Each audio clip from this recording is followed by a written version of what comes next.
வணக்கம். இன்னைக்கு ஜூன் மாதம் 17ஆம் தேதி வெள்ளிக்கிழமை. இந்த வெள்ளிக்கிழமைங்கிறதுனாலையும் இந்த வெள்ளிக்கிழமைக்கு தலைவர் யார், யாருடைய கட்டுப்பாடு? இந்த வெள்ளிக்கிழமை சுக்கிர பகவானுடைய கட்டுப்பாடு. சுக்கிர பகவானுடைய அம்சத்தில் நம்மில் சில பேர் பிறந்திருக்கோம். அவங்கெல்லாம் இன்னைக்கு கோயிலுக்கு போய் தீபம் போடணும். யார்? உங்கள் நட்சத்திரம் பரணி அல்லது பூரம் அல்லது பூராடமா, உங்கள் ராசி ரிஷபம் அல்லது துலாமா, அல்லது உங்கள் பிறந்த கிழமை வெள்ளிக்கிழமையா, அல்லது பிறந்த தேதி 6 அல்லது 15 அல்லது 24, நீங்கள்லாம் பிடிச்ச சாமிக்கு ஏதாவது ஒரு கோயிலில் பசு நெய்யினால் தீபம் போடுங்க. நல்ல மாற்றம் இருக்கும். அனுபவத்தில் பலனை பார்ப்பீர்கள். இது சத்தியம். ஆமாங்க, எங்களுக்கு கோயிலுக்கு போகிற பழக்கம் இல்லை அப்படியா? அதே மாதிரி அளவில் ஏழைகளுக்கு பொருளுதவி செஞ்சுருங்க. தீபமேத்துறது கூட நீங்களே தீபமேத்தணுங்கிறது இல்லை. உங்களுக்காக இன்னொருத்தர் தீபமேத்தலாம், அல்லது ஏற்கனவே எரிந்து கொண்டிருக்கிற தீபத்தில் பசு நெய் சேர்த்தலாம், அல்லது எரிந்த அணைந்த நெய் அல்லது எண்ணெய் இருக்கிற தீபத்தை மறுபடியும் ஏற்றி வைக்கலாம். இது எல்லாவற்றிற்குமே தீபமேற்றிய பலன் கிடைக்கும். ஏங்க, ஏற்கனவே எரிஞ்சு அணைஞ்சிருந்ததுன்னா நெய் எண்ணெய் யாரோல வாங்கியிருக்காங்க, அப்போ அதற்கு இணையான பொருளை கோயில் உண்டியலில் போட்டுருங்க. சரியா போச்சு. சரியாக போயிடுமாங்க? கட்டாயம் சரியாய் போகும். இன்னைக்கு நல்ல நேரம் உண்டா? உண்டு. காலை 6லிருந்து 7:30. நாளைக்கு நல்ல நேரம் உண்டா? உண்டு. காலை 6லிருந்து 7:30. இன்னைக்கு என்ன விசேஷம்? பிரதோஷம். சாயந்தரம் 4:30 மணிலேருந்து 6 மணிக்குள்ளே சிவன் கோயிலில் இருக்கணும். சிவனை பற்றி தான், பார்வதியை பற்றி தான், விநாயகனை பற்றி தான், முருகனை பற்றி தான் பேசணும், எழுதணும், யோசிக்கணும், படிக்கணும், கேட்கணும். மற்றது எதுவும் செய்யக்கூடாது இந்த 1.5 மணி நேரத்தில். அதை ஞாபகத்தில் வச்சுக்கோ. எப்படி இருக்க போகிறது இந்த வெள்ளிக்கிழமை இப்போ பார்க்கலாம். மேஷராசிக்கார நேயர்களே, இன்னைக்கு சந்திராஷ்டமம் ஆரம்பிக்குது. நாளைக்கு இருக்குது, நாளைக்கு இருக்குது. ஏங்க, இன்னைக்குன்னா அஸ்வினிக்கா, பரணிக்கா, கிருத்திகைக்கா 3 நட்சத்திரத்துக்கும் இன்னைக்கு நாளைக்கு நாளைக்கு 3 நாளும் சந்திராஷ்டமம் இருக்குது. இந்த 3 நாளும் அசைவ உணவு கூடாது. கோயில்லையும் வீட்டு பூஜை அறையிலையும் பசுநெய்யினால் தீபம் ஏற்றணும். கொடுக்கல் வாங்கல் கூடாது. பெரிய விலையுள்ள பொருளை வாங்கக்கூடாது. வண்டி ஓட்டுறது கவனமாக ஓட்டணும். ரொம்ப ரொம்ப ஜாக்கிரதையாக இருக்க வேண்டிய நாள் இந்த நாள் அப்படிங்கிறத மறந்துட வேண்டாம். முக்கிய முடிவு கூடாது. கடன் கொடுக்கல் வாங்கல் கூடாது. உங்களோட அசடு தைரியம், வீம்பு, பிடிவாதம் இது எல்லாத்தையும் தூக்கி ஒரு ஓரமாக வச்சுருங்க. அப்படி ஏதாவது பண்ணிட்டீங்க தோற்று போயிடுவீங்க. தோற்பதை உங்களால் தாங்க முடியாது. கவனம். அனுகூலமான எண், தசை, நிறமெல்லாம் இல்லை. ரிஷபராசிக்கார நேயர்களே, பிரமாதமான நாள். நல்ல முன்னேற்றம். காரியம் சிறப்பாக நடக்கும். ஜெயிப்பீங்க. வெற்றி அதிகம். 3 நட்சத்திரக்காரர்களுக்குமே பிரமாதமான முன்னேற்றம். மனோதிடம் வலுவாக இருக்கிறது. புத்தி கூர்மையாக இருக்கிறது. நல்ல நாள். அனுகூலமான எண் 2, 4. அனுகூலமான திசை கிழக்கு, தெற்கு. அனுகூலமான நிறம் வெள்ளை, சிவப்பு.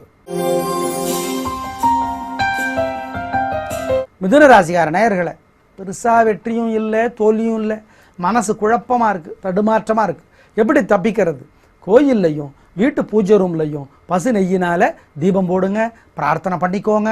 ஒரு மந்திரத்தை 108 தடவை எழுதுங்க அல்லது சொல்லிக்கிட்டே இருங்க.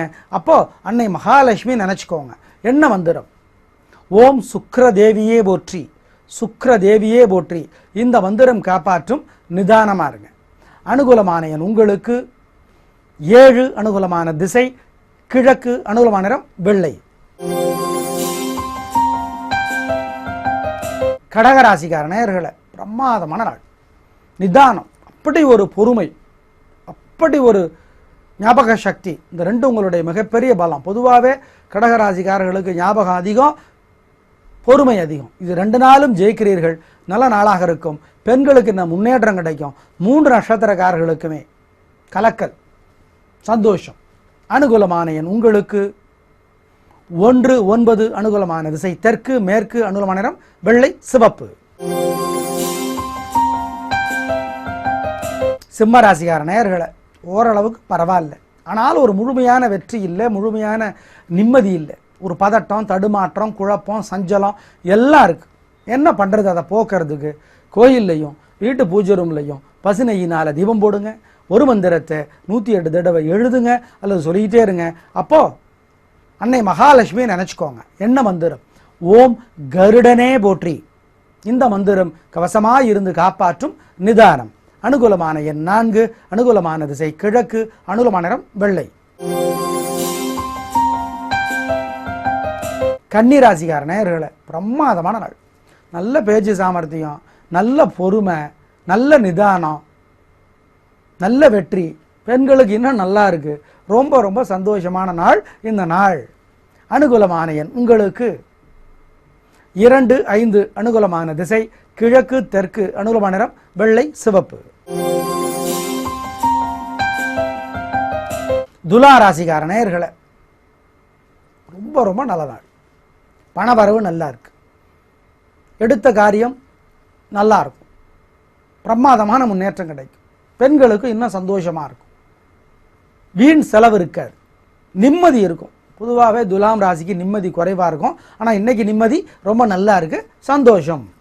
அனுகூலமான எண் உங்களுக்கு 6, 7, அனுகூலமான திசை கிழக்கு தெற்கு, அனுகூலமான நிறம் வெள்ளை சிவப்பு. விருச்சிக ராசிக்கார நேயர்களே, எங்க கண்ணே பற்றுங்க. பிரமாதமான நாளுங்க. நல்ல முன்னேற்றம். காரியம் சிறப்பாக நடக்கும். ஜெயிப்பீங்க.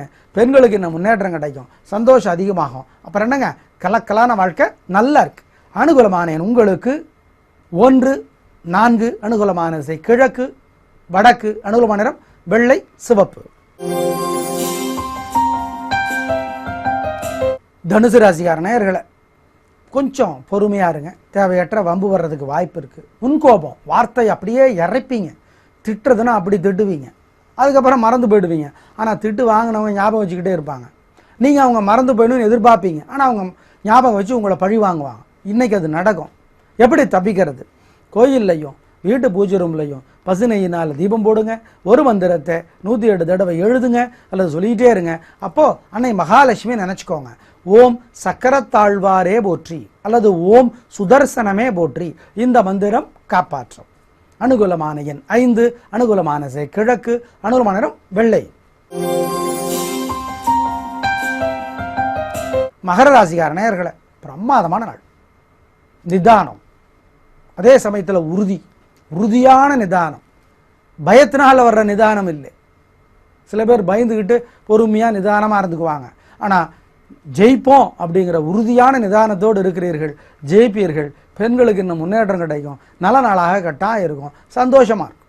அனுகூலமான எண் 2, 9, அனுகூலமான திசை கிழக்கு தெற்கு, அனுகூலமான நிறம் வெள்ளை பச்சை. கும்பராசிக்கார நேயர்களே, என்ன ஒரு பேச்சு சாமர்த்தியம் இன்னைக்கு, என்ன ஒரு மன உறுதி, என்ன ஒரு புத்தி கூர்மை, என்ன ஒரு விடாமுயற்சி. பிரமாதங்க. நல்ல நாளுங்க. பெண்களுக்கு என்ன முன்னேற்றங்க. இங்கே கண்ணே பற்றுங்க. போதுங்க. அனுகூலமான எண் 7, 9, அனுகூலமான திசை கிழக்கு வடக்கு, அனுகூலமான நிறம் வெள்ளை சிவப்பு. மீனராசிக்கார நேயர்களே, இன்னைக்கு சந்திராஷ்டமம் முடியுது. ஆனால் இன்னைக்கு இருக்குது. அதனால புரட்டாதியோ ரேவதியோ அல்லது உத்தரட்டாதியோ 3 நட்சத்திரக்காரர்களுமே அசைவ உணவு கூடாது. கோயிலில் விளக்கேற்றணும், வீட்டு பூஜையில் விளக்கேற்றணும். ஒரு மந்திரத்தை 107 தடவை சொல்லணும் அல்லது எழுதணும். அப்போது சிவபெருமானை நினச்சிக்கணும். என்ன மந்திரத்தை சொல்கிறது? ஓம் அக்னீஸ்வரரே போற்றி. அக்னீஸ்வரர், அவரை கும்பிட்டு தான் சுக்கிர பகவான் மிகுந்த வெற்றி அடைந்தார். அதற்கான கோயில் கும்பகோணத்தில் ஆடுதுறைக்கு பக்கத்தில் கஞ்சனூரில் இருக்குது. அங்கே இருக்கிற ஈஸ்வரனுக்கு பேர் அக்னீஸ்வரர். அதனால் ஓம் அக்னீஸ்வரரே போற்றி இந்த மந்திரத்தை சொல்லுங்கள். நல்லது நடக்குதோ இல்லையோ, கெட்டது நடக்காது. அனுகூலமான எண் திசை நிறமெல்லாம் கிடையாதுங்கிறத ஞாபகத்தில் வச்சுக்கோங்க. வீட்டிலையும் கோயில்லையும் பசுநெய்யினால் தீபம் போடணும். அசைவ உணவு கூடாது, கொடுக்கல் வாங்கல் கூடாது, வண்டி ஓட்டுவது கவனம். நேயர்களே, இன்று நல்ல நேரம் உண்டு காலை 6லிருந்து 7:30. நாளைக்கு நல்ல நேரம் உண்டு காலை 6லிருந்து 7:30.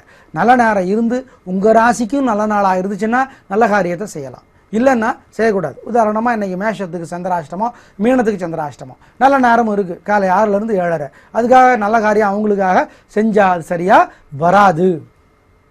இன்றைக்கி பிரதோஷம், சிவபெருமானுக்கு உகந்த நாள். சாயந்தரம் 4:30லிருந்து 6 மணிக்குள்ளே சிவன் கோயிலில் இருக்கணும்.